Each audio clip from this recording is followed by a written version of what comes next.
Good morning, everyone. This is LadyDragon speaking. It is Monday, January 27. It's 7:28 in the morning. Sam is awake, like you can hear. And now, this morning, we're going to finish the keynotes of CES. There's 5 left, so we're going to finish this today. Tomorrow, I'm going to do one, which I'm going to tell you which one that I advise you to watch as a must. Bonjour tout le monde. Comme vous faites attendre, ça me réveille. Ce matin, on va finir toutes les keynotes. Il y en reste 5 à faire, on va faire les 5. Demain, je vais faire un résumé de ceux qui sont des must à regarder. Donc, après ça, on va passer aux compagnies puis aux produits qui sont là-bas. So after we finish the keynote, we're going to start talking about the companies and the products that are there every day. There's 4,500 companies. I'm going to extract the one that I care to talk to you about, and we're going to start from there. Il y a 4500 compagnies qui sont là. Je veux vraiment en passer le plus possible au mois de février parce que le 6 mars, c'est le Mobile Conference à Barcelona. And I want to do as much as I can in February because starting in the 6th of March, we're going to have the Barcelona Mobile Conference. We have a lot of work to do. So we start with this conference is with Pinterest, Uber, Mars. There's a bunch. Here we go. Enjoy.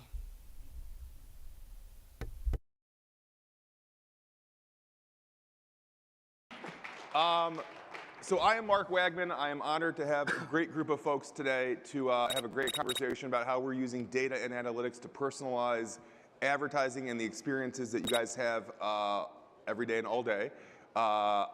Instead of me ruining a bunch of great introductions, I'm going to go quickly down the line. Quick name, job, what you're up to, and then we can jump into some of the good stuff. Cool? Okay. I'm Dan Slivianovsky. I'm Chief Marketing Officer of DoubleVerify. We power media quality and performance for the world's largest brands, and I handle all aspects of marketing for the company. Hi, I'm Preeti Farouk. I am our Global Head of Measurement at Pinterest, and I work closely with our brands to help them unlock the value of their media on Pinterest. I'm Laurel Rossi. I'm the Chief Growth Officer at Infillion. I look after sales and marketing across the Infillion platform, which includes brands like Truex and MediaMath. Cool, Megan Ram. I head the Americas for Uber advertising. I think everyone has Uber downloaded on their phone. Hopefully they do, but or know what it is. Use right? it in about an hour. Yeah, use it in an hour to get to the airport. So that's a great transition. So I myself am a consultant. I live on airplanes and the road. I order a lot of Uber Eats. I order a lot of cars. How does an app and a platform like Uber think about using all of that data in a privacy compliant way to really personalize the experience to the degree that you can? Yeah, so we have about 3 billion trips quarterly, and trips are rides, their eats, their purchases. That's over 70 markets globally. So all of that data then can be used to personalize an experience for an advertiser. It can also be used for insights to plan to buy, and of course, get more, glean more about how they can grow their share on the platform up from an organic or paid standpoint. So billions of signals that then get translated into personalized outcomes for advertisers as well as personalized experience for consumers. That's awesome. As you can imagine, with the amount of data that you have, and this is maybe a question for everybody here to some degree, there's a fine line between making that experience relevant and interesting and using context to make that happen, and then kind of crossing over that creepy factor. Maybe, Laurel, maybe you could talk about a little bit more about kind of that line and how you guys are thinking about, where too far maybe exists. Sure. Maybe we can start with the end user and say, yeah. I think there's a little bit of a misconception in that consumers are not just expecting us to use data to give them better pricing or to do things that are more mundane, but since they're so giving of information now, they're expecting something back. And I think the individualized experience is not only an expectation, but with all the zero-party data that's starting to be developed and coalesced, I think there is anticipation that my shopping experience will get better, my business experience will get better, and my brand experience will get better. Yeah. Show of, just curious, zero-party data, show of hands. Who knows what the hell that is? Okay, pretty good. I counted two. Well, a handful of, this is pretty good, relevant. Maybe we could talk about, I mean, I think that's an interesting point here, right? I think zero-party data from that perspective, right? I think some people define it as the information and the metadata that you and I as consumers are willing to give up in exchange for something, right? Think about filling out a quiz for a snow jacket, what you want out of it type of thing to find the right jacket. All of that information, all of that, you know, Quizlet type of data that you are providing obviously goes into some model.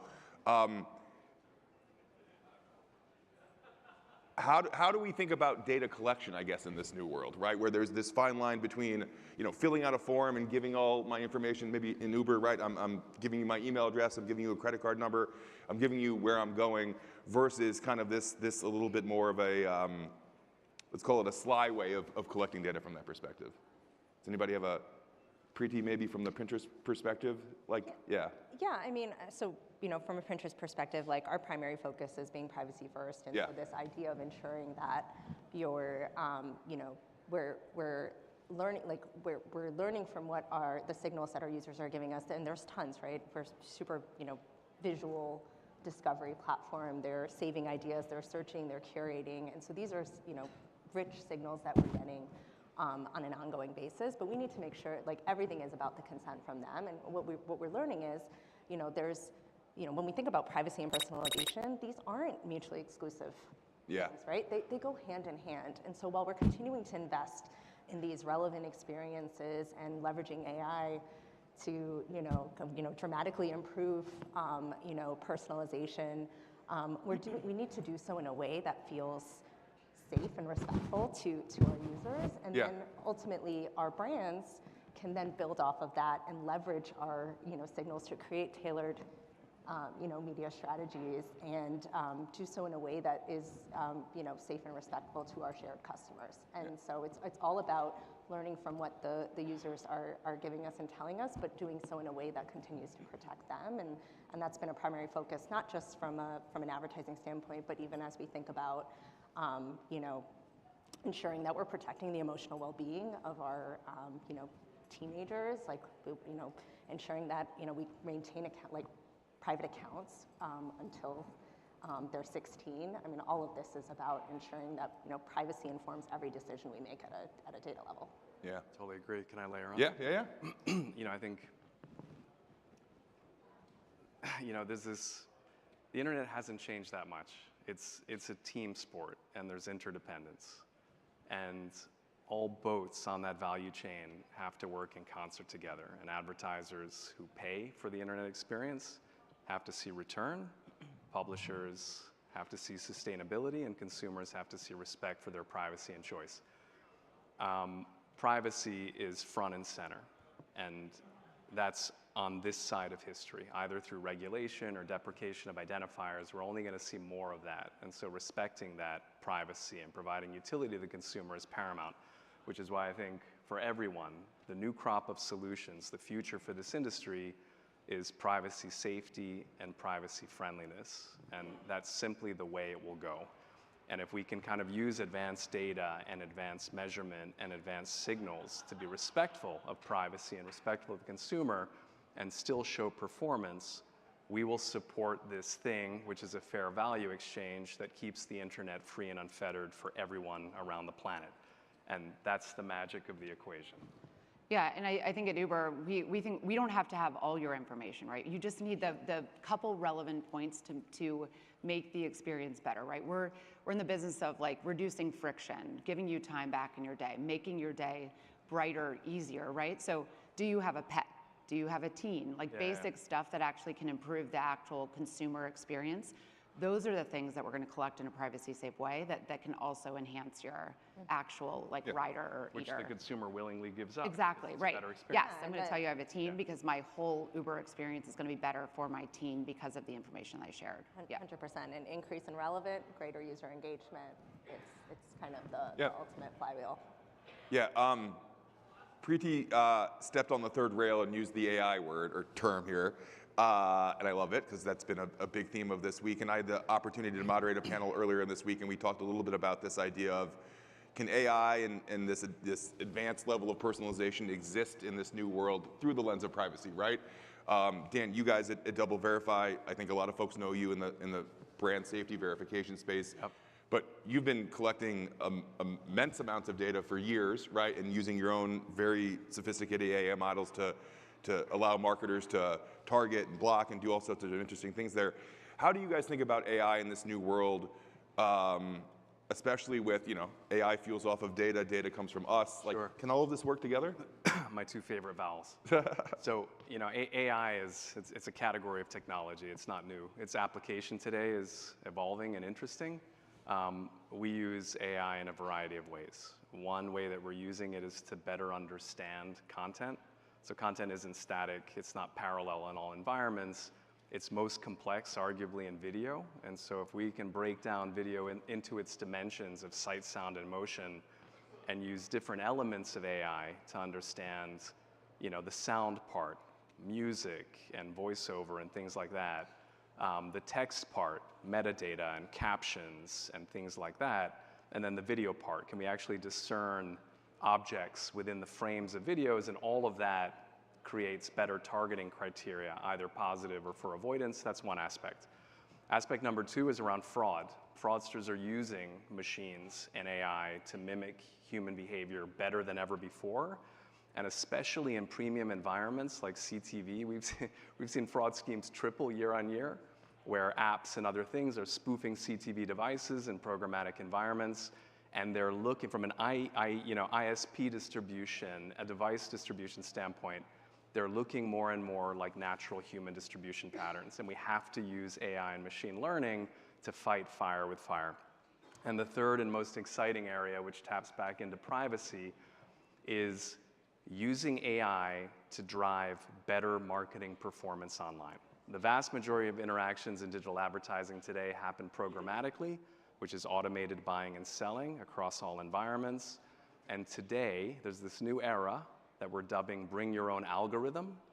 Brands can take an algorithm driven by AI, pour it in their first-party data, their cost data, tap into third-party data sources like our own, bid stream data, et cetera, and park that with their DSP of choice, where the DSP becomes the agency for the exchange, right? That's the effect of buying and selling and efficiency, and the algorithm will basically be a dynamic regression that optimizes buying patterns to try to achieve a custom KPI set by the brand. This is a new horizon for programmatic buying. We think it's going to be as disruptive to media buying as auction-based programmatic was 15 years ago, and it's all powered by AI. That's awesome. I think there's a huge dynamic notion in what you're talking about that is such a win-win both for the advertiser and for the customer at the end. And we've been experimenting for almost a decade with a lot of that inside our creative units. And when you think about combining retargeting on a dynamic basis, making sure it's customer compliant and privacy compliant, and then being able to serve up something a lot faster, more relevant in a short period of time, the customer is really excited about it. I think marketing efficiencies obviously get better, but also the consumer experience gets better, and it's what they're asking for, right? Less touch points, more relevance, et cetera, and that dynamism is coming as a result of Gen AI and AI quicker and quicker, so love your comment. Everyone's a maker, right? For sure. Yeah. Sometimes when you think about data and analytics and using this type of information in a marketing campaign perspective, we kind of think through the lens of a one-time, it's an IO, it's a given campaign to drive a single outcome. We've got two really great consumer platforms on this panel, Pinterest and Uber today.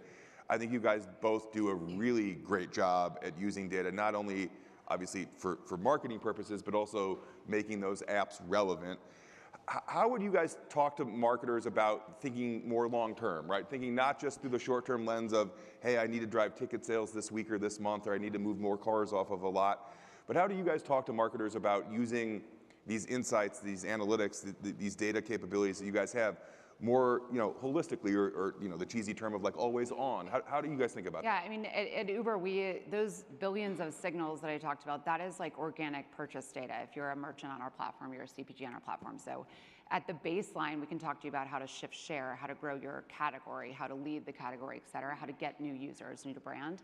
But the bigger opportunity is also that surprise and delight, and how do we create new experiences. So one area that we're really excited about is the back of the ride, right? We've all heard a lot about AV this week, but the tablets in the back of the car are like a new immersive entertainment experience. You're in the back of the ride for over 20 minutes, right?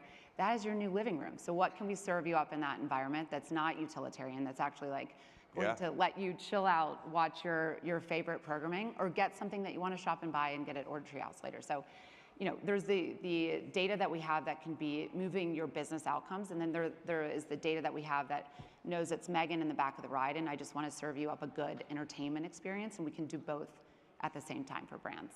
Yeah. I heard Christy Argelin describe it earlier in the week as we now have a new dynamic in the data, go and get, which I love. It's great. That's going to be fantastic. Yeah.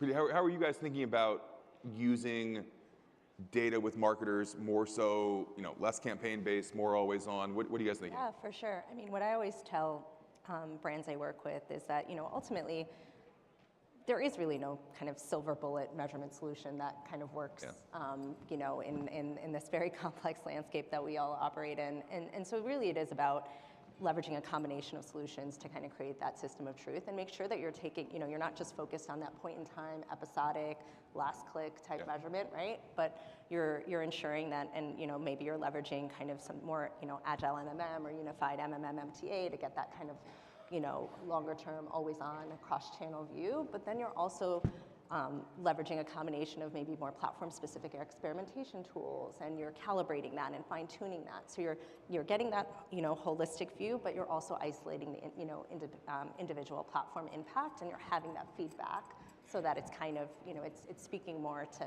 a unified perspective. And so really, ultimately, everything that my team is working with our advertisers on is like understanding their specific needs, their objectives, what capabilities they have, how we can help fit in and plug those gaps and create that system of truth. Yeah.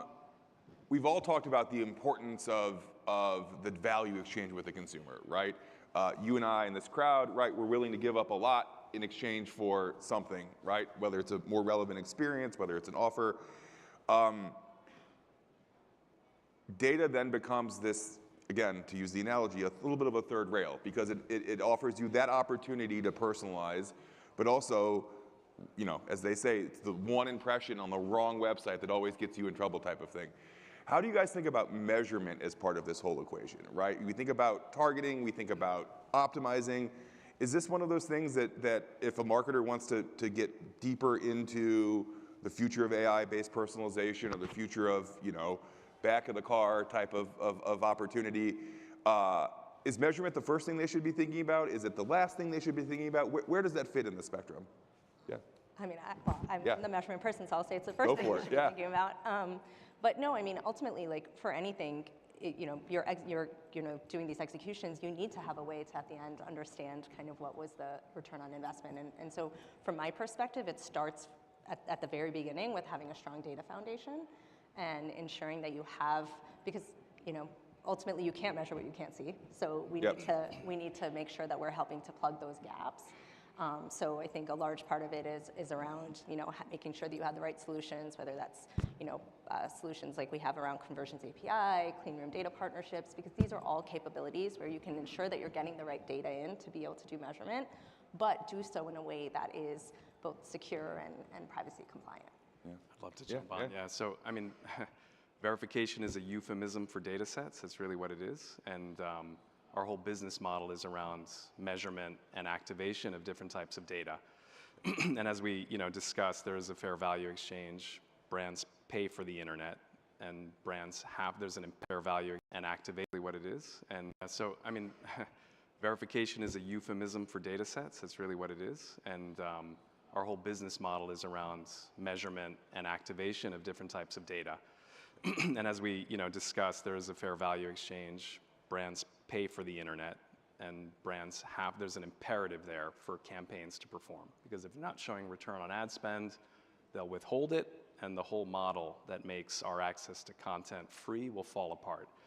And the way that we view measurement is a step function, where there are certain data sets that will separate inventory or impressions that could perform from those that never will. And that's binary. And it's the opportunity for an ad opportunity to take effect. And so that's things like, is my ad in view? Was it seen? Is it a real human being or a bot? Am I appearing next to content that's going to hurt my brand equity, and so on? And once you have those two sets, wheat and chaff, we can layer on additional metrics that are actually correlated with performance. Things like, is the user engaged? Are they doing things on the page? Are they clicking and scrolling and mousing over and engaging with the ad, et cetera? And can I show that effect through attribution on an outcome, an ad outcome? So quality is layered by performance, and then all of that data can be activated through something like an algorithm where the data goes in and you can see its predictive impact on a KPI that the brand sets. And that's the way that data will be transacted in the future. I think the legacy marketing funnel of, do I want to do branding? Do I want to do conversion? It's really, do I want to delay a response or do I want to drive a response? But at the end of the day, I have to show that I'm contributing to a response. And that's the promise of measurement and activation. And I think we can say, our business now is, our advertising business is a couple years old. So I've heard it hundreds of times this week. We need to standardize our metrics, and that's what we're doing at Uber. Like we have the baseline of our business, but we need third-party partners to help our customers evaluate like for like, understand the role of a platform across all of their solutions that they're buying, right? And we owe that standardization and transparency to them, right? So that's the phase of growth that everyone needs to move into. We're certainly very focused on that. Our platform measurement, our sales data that we're giving, but also how can we quickly standardize so they can understand the efficacy across multiple mediums that they're buying, and that's where important third parties help us get there faster. I love the idea that there are emerging metrics and measurement specifics that are going to get us to a better place in terms of both the marketing side and the customer side. And we've been focused on attention-based metrics for a long time.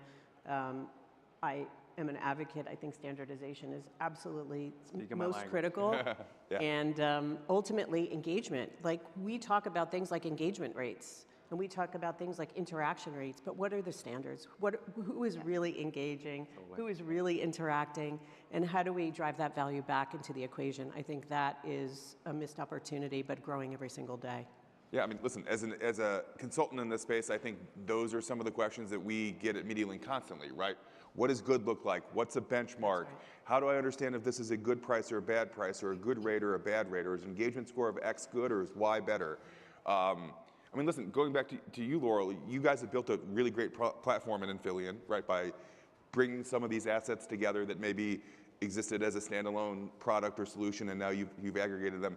How are you guys focused at making this easier for people, right? Because I think a lot of marketers sit around and say, this sounds awesome. Like, I'd love to personalize these experiences, but that means I need a data warehouse. I need to have that all governed and normalized. I need a partner for fraud. I need a partner for here. How do you guys think about making it easier for customers? Yeah, and I think it hasn't been an easy road, right? A number of acquisitions to get there, but ultimately one platform, one way to do business, one team, and one set of measurements. And I think ultimately, we have the advantage of having done it in the direct space for a long time, and now to be able to bring it programmatic has been really a gift. And I think just by having all the pieces in-house, creative, measurement, obviously the platform and media itself, publishers, et cetera, just gave us the flywheel that we needed to pull it together. So we're really excited about the future. Thanks for asking. Awesome. So we've talked a lot about what the opportunity is, the good, if you will. What don't you advise your clients to do? Like, where is too far so far, right? Like, where is that line where you talk to customers and clients and say, hey, maybe we should think about dialing this back? Is there a third rail, to use the analogy now for the third time, but is there a third rail here for this space right now where you're asking customers to maybe pull things back a little bit? I mean, I think it can become analysis paralysis, right? Exactly, yeah. Like the billions of signals are, very useful, but what is the intention you're trying to drive? What is the business outcome you're trying to drive? And like laser focus on that, and then let's use the signals that we can to drive the outcome. The other side of it is we just have a high value young audience, right? So you might not need thousands of signals to just get at a really affluent young audience globally. Yeah. And so you don't have to over-engineer the audience and the data on top of what you're trying to achieve if you are with a platform that is actually just going to drive net new customers, drive someone that's high value to your brand. I totally agree with that. I think, for all of us, the purpose of advertising is to drive an outcome, full stop. Yeah. And if we're not contextualizing what we do from an inventory standpoint, from a measurement standpoint, and showing its contribution to that outcome, we're behind the curve. And Laurel, I love that you mentioned attention. I think that's one of the more exciting. So the internet went from buying blinds to buying based on context, to buying based on an identifier, to buying based on proxies like viewability, to buying based on data that is correlated with an outcome and a performance KPI. And that is where we are right now, and I think arguably it's the most exciting place that we've been in the last 15 years. Yeah. One of the other topics, I mean, I'm a believer in analogies, and the pendulum in this industry swings back and forth every couple of years in terms of what's in vogue and what's not. We're talking a lot about the use of data and analytics for targeting or personalization experiences. We talked a little bit about measurement.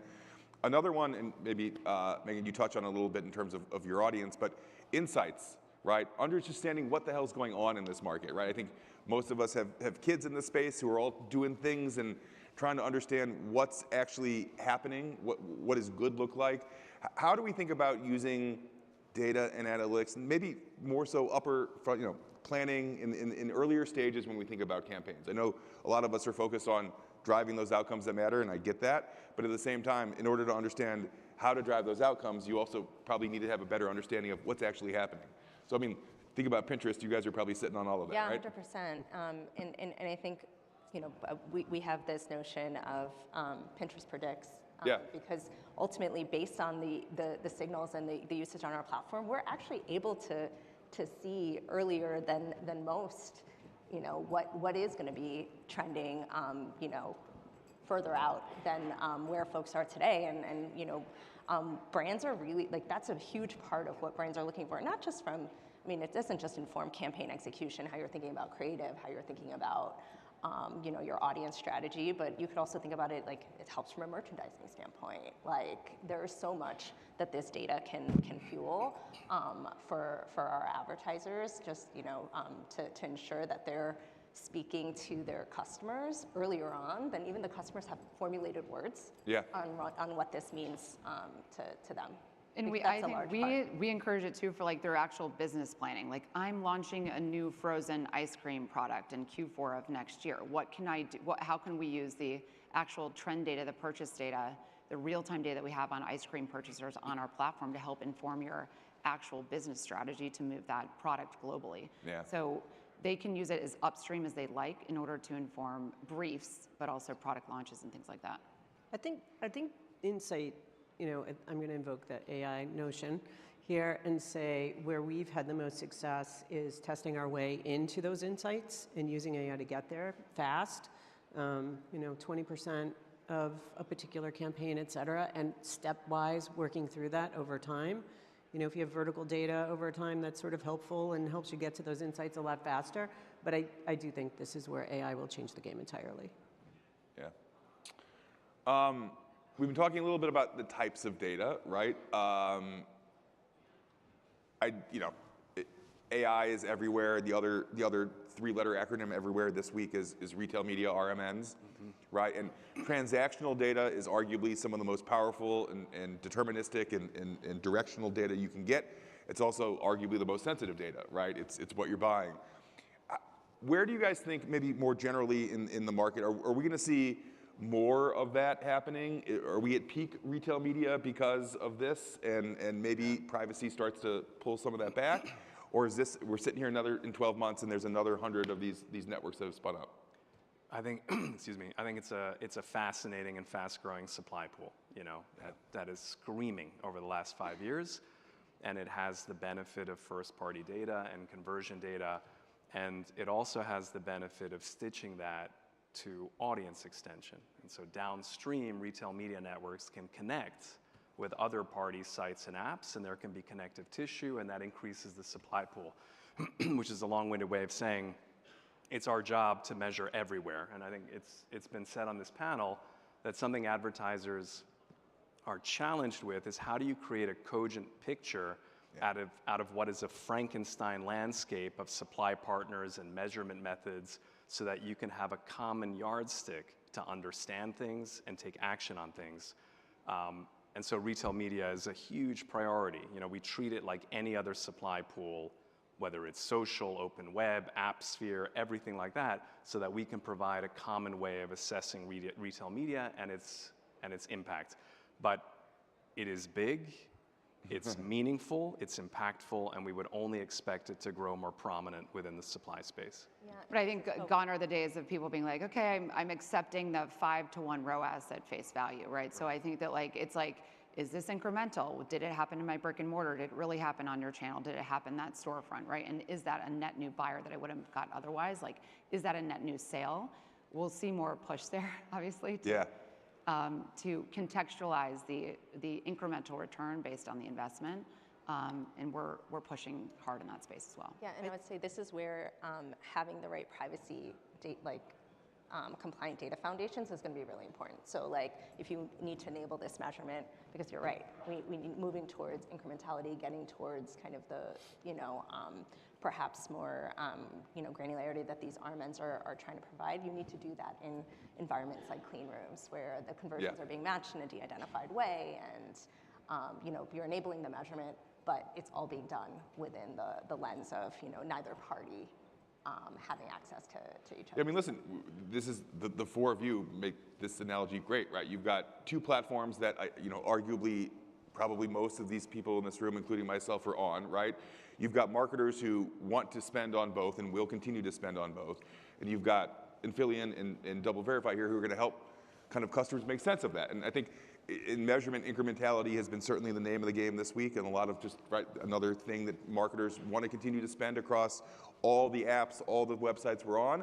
At the same time, they don't take things for face value anymore, and they want to understand what good looks like and how to translate some of these things. I guess, we've got a couple minutes left here. Where do you get started? I mean, we talked about kind of paralysis by analysis here. You can get, really overwhelmed about what you can do. When you talk to customers who say, hey, I want to be more data enabled, I want to try some of this personalization stuff, I want to go beyond the banner ad and think about the experience, where do you get them to start? Is it Dan, do you get them to start with the measurement component of this? Do you get them to start with, hey, take a whole step back, what are you trying to drive? Where do you start? We start with measurement, right? So you want to baseline what's happening everywhere you place your digital investment, and our job is to provide a single metric or at least a common way of measuring things in all environments. So whether you're buying video through a DSP or you're buying social, or whatever it may be, what is that baseline way of gauging whether you're effective or you have an opportunity for improvement? And on that baseline, we then make our data targetable. And so the idea is let's activate data through programmatic, through social pre-screen, through whatever mechanism so that you have the same metric pre and post where you can optimize and you can see a gain. And just because we're such huge believers in it, the future of how that data will be activated will be through algorithms. Because today, an advertiser is saying, okay, I have disparate data sources, I have an attribution tool, I'm gonna have my own proprietary way of saying this is important, this is less important, I'm gonna optimize in these environments these ways. You can let a machine run a predictive regression where the more data you throw in, literally, the more data, the better it becomes at understanding how every one of those data sets is predictive of the outcome you want, and it will use that as a coefficient to optimize. The machine will buy according to the data that's correlated with performance, and that's the future of programmatic. And we think it's going to be a catalytic shift for our business and the way that buyers buy media. I hope somebody was taking notes. That was pretty good. Cool, thanks. I like it. When somebody walks in the four walls of Pinterest, where do you tell them to get started? Is it insights? Is it? So, I mean, I think everything needs to be tailored to kind of where the brand is, but like Yeah. I would say the first thing is it's understanding their objectives, Yeah. right? What are they trying to accomplish? What are their KPIs? Then how do we, ultimately design the right measurement learning plan accordingly? Because like the biggest mistake I see brands make is like misaligning their measurement plan with what their objectives are. 100%. Right? Yeah. And so it really starts with kind of ensuring that we're all on the same page from that standpoint, and so then we can ensure that we're defining, what is the right next steps. Yeah. I think for us, the thing that we're asked for most often, and I think where we start is with insights. Yeah. Relying on, a long history of information and data, and then being able to close that loop in terms of measurement is really, the 10 poles of how we go to market. I want to go back to the commerce thing just for one quick sec. I do think that brands are going to push us a lot faster when you've got so many walled gardens of data. And I think brands are going to push us faster to homogenize that and make sure that that becomes available in, outside of clean rooms and maybe toward algorithms, of course. But I think where that's important is brands are going to come to us and continue to expect us to take all of those signals and be able to homogenize them and make it effective. Yep. Cool. Yeah, and I would say at Uber, if you're a merchant on the platform or if you sell your products on the platform, we're going to start with the sales data first. We're going to show you what your business looks like on the platform. Yeah. But if you're a brand that's like, I want to reach everyone going to the Taylor Swift concert, I want to reach everyone going to the 18 plus going to the Super Bowl, if that's your business objective, we're going to start there too. So it really depends on the KPI and what they're trying to achieve. Cool. You got 5 minutes left. Last round of questions here. What are you most excited about going to this year? We were talking before in the green room. CES is that thing that everybody loves to hate. We're all here. It's great. A year from now, what are you excited to talk about? Is it new enhancements? Is it a one big new campaign that you hope to launch this year with a new advertiser testing a new capability? Is it the back of the ride screens that you guys are really excited about? Feel free to jump in there. Yeah, no, I think it's a synthesis of what we talked about. I think, data increasingly, the speed of novelty is only increasing. We're getting better, faster. And the age-old difficulty with data was it's disparate, it's not parallel, I don't know how to make sense of it, I don't know how to efficiently act on it, et cetera. And right now, we kind of have the cure for that. And I think that there will be increased convergence where disparate data sources can go into machines that make sense of them and turn them into insights, and those insights become the basis for optimization, and those optimizations become the stuff of attribution models and all of that. That whole mechanism will coalesce and be more impactful for brands than ever before. From my perspective, it's continuing to build these relevant experiences and improving our product capabilities and giving our end users, our pinners, the opportunity to have a safe, positive place where they're able to seek inspiration, and continuing to do that in a way that's really meaningful and personal to them. Yeah, I think just before we go, I think that if there's anything that we take away from this beyond the brilliance that this crew has talked about, I think it's the safety component too, right? Which is, we will engage with these platforms and websites and tools and apps as long as we feel good about it. And there's that fine line where obviously things can get a little weird. And if you're a marketer, right, that's both opportunity and an immense risk. And so I'm glad that we're highlighting that. Laura, what would you be excited about next year? I hope a year from now, I'm excited about the coherence of all the platforms, right? Our own, those represented here, I think it's going to be exponential, right? And that is going to be an exciting place for us to be, because I think we all slog through and feel really self-conscious about the fact that this is a messy industry, and ultimately that coherence is going to get advertisers more and more excited, and I think consumers more jazzed in the meantime. And one other thing, I think one thing we haven't talked about, and doesn't get talked about a lot, is how much we're not going to market to people, right? What are the things that we're going to be able to do to make people happier about the end game? We were talking earlier about, these two platforms. I mean, being relevant is one thing, but also knowing when not to message and not to be in people's face is super important as well. I'm excited about that. It's awesome. I think at Uber, we're excited also about the interoperability, I would say, with other partners. That's a big thing. But consumers want to do more things with less apps, right? So in terms of the features and functions and things that we add to Uber to enhance your experience, we'll see what we add in the next year from a merchant standpoint and a feature and function standpoint. It'll be good to talk about that next. That was yes, right? good. Yeah. But a lot of new features we've just announced, and the year ahead to give people back time and reduce friction. That's awesome. I mean, I think that's another theme that we heard across this week with respect to AI and some other technologies of tying some of these disparate activities together, right?